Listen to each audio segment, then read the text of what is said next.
મિત્રો આજે તારીખ થઈ 27/4/2026 અને ખાસ વાત કરવી છે બુટલેગરોને લઈને, કારણ કે બુટલેગરો એટલા બધા ફાયટા ફરે છે અને બુટલેગરોમાં એટલી બધી તાકાત વધી ગઈ છે કે આ બુટલેગરો કોઈના બાપથી ન બીતા હોય તેવા દ્રશ્યો છે એ હળવદમાંથીના સામે આવ્યા છે અને આ દ્રશ્યો બીજે ક્યાંય નહીં પરંતુ પોલીસ લાઇનમાં બન્યા હોય અને જે આ ઘટનામાં હળવદ પોલીસ મથકમાં સામસામી ફરિયાદ પણ જે છે એ દાખલ થઈ છે. એટલે બુટલેગરોની તાકાત કેટલા હદે વધી ગઈ છે મિત્રો એ તમે વિચાર કરો. તેની સાથે આ જે કંઈ આખી ઘટના બની છે મિત્રો એની પહેલાં જ તમને વાત કરી દઉં તો આ ઘટનામાં જે છે એ એક પક્ષે 6 વ્યક્તિઓ સામે ફરિયાદ દાખલ થઈ છે, બીજા પક્ષે 3 વ્યક્તિઓ સામે જે છે એ ફરિયાદ દાખલ થઈ છે, જેમાં એક પોલીસ જમાદાર ને એના પત્ની વિરુદ્ધ પણ જે છે મિત્રો એ ફરિયાદ દાખલ થઈ છે. અને આ ઘટનામાં એક પોલીસ જમાદારનો ગઈકાલે જે છે એ કહી રહ્યા હતા કે જિલ્લા ટ્રાન્સફર મતલબ કે ડીઓ કરી દેવામાં આવ્યો હતો અને જમાદાર સામે રાત્રિના સમયે ફરિયાદ પણ જે છે એ દાખલ થઈ છે અને જમાદારના પત્ની સામે પણ ફરિયાદ દાખલ થઈ છે. તેની સાથે આ જમાદારના જે પત્ની છે એને હળવદ પોલીસ મથકમાં કેટલાક ગંભીર આક્ષેપો સાથે જે છે એ 2 દિવસ પહેલાં લેખિતમાં રજૂઆત પણ કરી છે અને આ રજૂઆત એસપી ડીવાયએસપી રેન્જ આઈજી સાથે પીઆઈને પણ મોકલી આપી છે. એટલે એ ઘટનામાં પણ હવે આવતા દિવસોમાં કેવી તપાસ થાય છે એ પણ જોવાનું છે. આ જે કંઈ ઘટના જે મિત્રો બની છે એ 24/4/2026ના રોજ રાત્રિના 11:30 વાગ્યાની આસપાસ હળવદ પોલીસ લાઇનમાં બની છે મિત્રો આ ઘટના. અને આ ઘટનામાં સામસામે જે છે 2 ગાડીઓમાં નુકસાની પણ થઈ છે, મતલબ કે ત્યાં આગળ ગાડીઓ જે છે એ સામસામી ભટકાડી હોય, પાછળથી ભટકાડી હોય. એટલે આવા જે કંઈ દ્રશ્યો છે મિત્રો એ પોલીસ લાઇનમાં બન્યા છે અને ઘટના કારણ કે ત્યાં આગળ 11:30 વાગ્યાની આસપાસ બની એટલે ઘણા પોલીસ જવાનોને પણ ત્યાં આગળ હોય એટલે ત્યાં આગળ બધા પરિવાર સાથે રહેતા હોય એટલે તાત્કાલિક ત્યાં આગળ આવી ગયા અને મોટી ઘટના બનતા સહેજમાં જે છે એ અટકી હોય એવું લાગી રહ્યું છે. તેમ છતાં પણ આ ઘટનામાં 2 વ્યક્તિઓને છરી વાગી છે, એટલે એક વ્યક્તિને છરી વાગી છે, એક વ્યક્તિને જે છે એ ધોકા જે છે એ વાગ્યા હોવાની માહિતી છે એ મળી રહી છે. આ ઘટનામાં ખાસ મિત્રો અત્યારે જે પોલીસ મથકમાં ફરિયાદ દાખલ થઈ છે એ મુજબ તમને મિત્રો વાત કરીએ ને પછી આખી ઘટના શા માટે બની હતી એ પણ થોડી માહિતી આપણે જે છે એ આપીએ.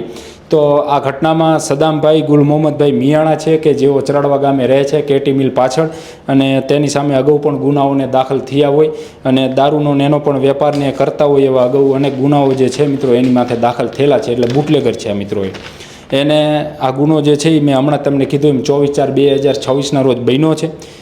જગ્યા હળવદ પોલીસ લાઇન છે અને આરોપી તરીકે જે છે મિત્રો એ દર્શાયા છે વિજયભાઈ છાસિયા જે જમાદાર છે, માળિયા પોલીસમાં ફરજ બજાવતા હતા, જોકે ગઈકાલે જ તેમને ત્યાંથી છૂટા કરીને દ્વારકા બદલી કરી દેવામાં આવ્યું એવી માહિતી છે. એટલે વિજયભાઈ છાસિયા છે જમાદાર પોલીસ સાથે તેમના પત્ની સામે પણ ગુનો દાખલ થયો છે. સાથે જ એક 17 વર્ષનો સગીર છે, સાથે 4થા નંબરના આરોપી તરીકે ઉમરભાઈ કાસમભાઈ મિયાણા છે, 5મા નંબરના આરોપી તરીકે સબીરભાઈ નૂર મોહમ્મદભાઈ મિયાણા છે, 6ઠા નંબરના આરોપી તરીકે સાદિકભાઈ શેર મહમદભાઈ મિયાણા છે. આ જીઆઈડીસી પાછળ જે છે એ રહે છે અને આમની સામે જે છે મિત્રો એ ફરિયાદ દાખલ કરી છે સદામભાઈએ. તેની સાથે જે છે આની પણ તમને વાત કરી દઉં તો આ ફરિયાદ દાખલ થઈ છે એમાં સદામભાઈ જે છે આપણે ટૂંક વિગત આપીએ તો સદામભાઈને છે એ ડાબા હાથ અને જમણા પગના સાથળમાં જે છે એ છરી વાગી હતી. સાથે જ સદામભાઈ સાથે આવેલ એક વ્યક્તિને પણ જમણા અંગૂઠા અને આંગળીમાં જે છે એ ઈજા પહોંચી હતી, એટલે આ બંને જે છે હળવદ સરકારી હોસ્પિટલમાં સારવાર લીધી હતી. તેની સાથે સામા પક્ષે જે છે એ 17 વર્ષનો સગીર છે, આમ તો બુટલેગરનો દીકરો છે, આ 17 વર્ષનો સગીર છે, એને પણ જે છે એ સદામભાઈ મિયાણા અને તેની સાથે આવેલા અન્ય 2 વ્યક્તિઓ સામે ફરિયાદ દાખલ કરી છે. એટલે 17 વર્ષના જે સગીરે સદામભાઈ સામે જે ફરિયાદ દાખલ કરી છે મિત્રો તો એમાં એને દર્શાવ્યું છે કે અમારે માથે ગાડી ચડાવી દેવાની જે છે એ મારી નાખવાના ઈરાદે આવા કૃત્યો કર્યા, તેની સાથે અમારી ગાડીમાં ₹50,000નું છે એ નુકસાની કર્યું છે.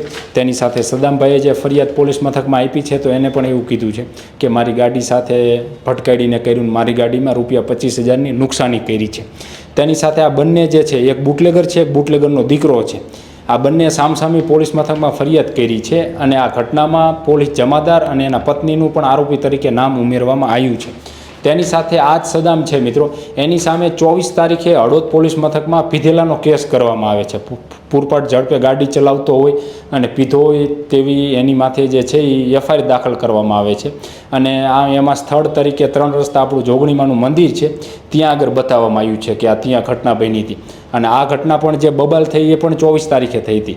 અમે બંનેની એફઆઈઆર વાંચી તેમાં કારણ ફરિયાદ મોડું કરવાનું એ દર્શાવ્યું હતું ભાઈ અમે સમાધાન કરી નાખ્યું હતું પરંતુ વળી પાછા ફરિયાદ કરવા માંગી છે, એટલે એટલા માટે થઈ અને ફરિયાદ દાખલ કે અમે કરીએ છીએ.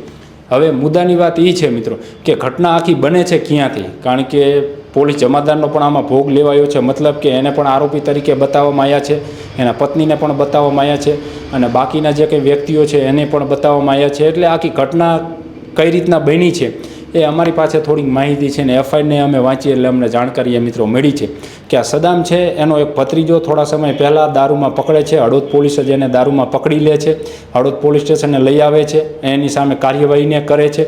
ત્યાર પછી છે સદામ પાસે એવી માહિતી પહોંચે છે કે આ દારૂના ઘટનામાં જે છે એ વિજયભાઈ છાસિયા જે માળિયા અત્યારે પોલીસમાં ફરજ બજાવે છે એને તારું નામ નખાવવા માટેના પણ કંઈ પ્રયત્નો જે છે એ કરવામાં આવ્યા હતા. એટલે એક એવો ઓડિયો પણ અમારી પાસે પણ આવ્યો છે કે આ સદામ જે છે એ વિજયભાઈને કહી રહ્યો છે કે ભાઈ તમે મારું નામ નખાવવા મહેનત કરતા હતા ને હું તમને ક્યાં નડ્યો ને વિજયભાઈ હું તમને માળિયા નોકરી નહીં કરવા દઉં ને પાછળ પડી જઈશ. તો આવી બધી આ બુટલેગર છે એ ધમકી પણ જે છે આ વિજયભાઈને આપતો હતો. એટલે એક ઓડિયો પણ છે. એટલે આવી જે કંઈ આખી ઘટના છે, કારણ કે સદામનો ભત્રીજો દારૂમાં પકડાયો હતો અને એનું નામ જે છે એની પાસે એવી માહિતી પહોંચી હતી સદામ પાસે કે તારું નામ ખોલાવવા માટે વિજયભાઈએ બહુ ભલામણ કરી હતી. એટલે એ બંનેને બોલાચાલી થાય છે. ત્યાર પછી સદામ કહે છે કે વિજયભાઈ આપણે મળવું છે, તમે મોરબી ચોકડી આવો. આ રીતના એમને ફોન ને બધું થાય છે. ત્યાર પછી સદામ છે એ વિજયભાઈના ઘરે જાય છે ને ત્યાં આગળ એમને બોલાચાલી કે આ જે કંઈ ઘટના છે એ આખી બને છે. એ સમયગાળા દરમિયાન સામા પક્ષે જે છે એ 17 વર્ષનો એક સગીર છે તેની સાથે અન્ય 2 વ્યક્તિઓ છે, 3 વ્યક્તિઓ છે સોરી, એ ત્યાં આગળ વિજયભાઈના ઘરે જાય છે. તો એમનું કહેવાનું એ થાય છે કે અમને વિજયભાઈના જે પત્ની છે એમની દીકરી માટે આઈસ્ક્રીમને એક સિરપ જે મંગાવી હતી એટલા માટે થઈને અમે ત્યાં આગળ દેવા ગયા હતા અને એ સમયગાળા દરમિયાન સદામ અને તેના માણસો પણ ત્યાં આગળ હતા. એટલે આ બધા વચ્ચે જે છે એ બોલાચાલી થાય છે. સદામ જે છે એ આ 17 વર્ષનો જે સગીર છે એની ગાડી સાથે એની ગાડીને અથડાવે છે, એની ગાડી માથે ચડાવવાનો ને એવા બધા પોલીસ લાઇનમાં આવા બધા પ્રયત્નો કરે છે. તો સામા પક્ષે સદામ પણ કહી રહ્યો છે કે 17 વર્ષનો સગીરને એની સાથે આવેલા જે વ્યક્તિઓ છે એ પણ મારી ગાડીને ₹25,000નું નુકસાન કર્યું છે. તેની સાથે એ પણ ફરિયાદમાં ઉલ્લેખ કર્યો છે કે આ પોલીસ જમાદારે મારા ઘરે આવ્યા હતા અને ત્યાં આગળ મા બેન સમાણી ગાળોને બોલી ગયા હતા અને ત્યાર પછી એમને જે છે એવું પણ કીધું હતું કે હું તને ખોટા ગુનામાં ફિટ કરી દઈશ. એટલે આ રીતના આખી જે કંઈ ઘટના છે એ પોલીસ લાઇનમાં બને છે. આ ઘટનાના 2 દિવસ બાદ જે છે એ હળવદ પોલીસ મથકમાં ફરિયાદ દાખલ થાય છે. એટલે આ ફરિયાદ દાખલ થઈ છે. હવે પોલીસ જે છે એ આરોપીઓને ઝડપી લે છે અને ત્યાર પછી આ ઘટનામાં છે એ તપાસ કરશે તો હજી ઘણું બધું ખુલવાનું છે. કારણ કે આ બુટલેગરોની મિત્રો તાકાત છે કે પોલીસ લાઇનમાં જઈ અને પણ એ સીન સપાટા નાખી દે છે, મતલબ કે ત્યાં જઈને પણ આતંક મચાવે છે. એટલે ખાસ કરીને બુટલેગરો સામે કડક હાથે કાર્યવાહી કરવી પણ જરૂરી છે.